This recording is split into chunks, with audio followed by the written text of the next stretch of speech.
Welcome to Not Milk Never Milk. Subscribe if you're lactose intolerant. You begin by booting into Internet Recovery to reinstall Mac OS or Access Disk Utility. This works when the local recovery partition is damaged. First, connect to a reliable Wi-Fi or plug Ethernet in, because the process streams an image. Once done, hold Option Command R for the latest compatible Mac OS, or Shift Option Command R for original version. Press the keys immediately after the startup chime. Make sure the Mac is on power. Interruptions will corrupt the download. After the globe icon appears, pick your network and enter the password. This authenticates the download so the Mac can fetch recovery resources.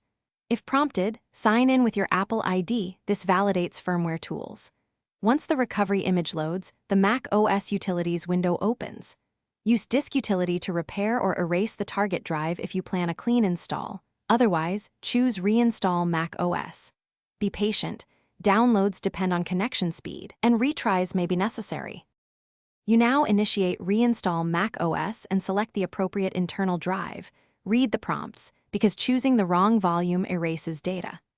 The installer downloads several gigabytes, so expect 30 minutes or more. Let the Mac finish without closing the lid.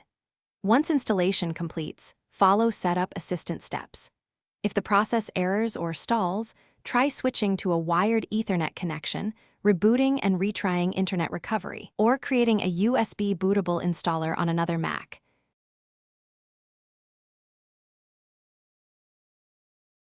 Thanks for watching. If this was helpful, leave a like and consider subscribing. See you next time.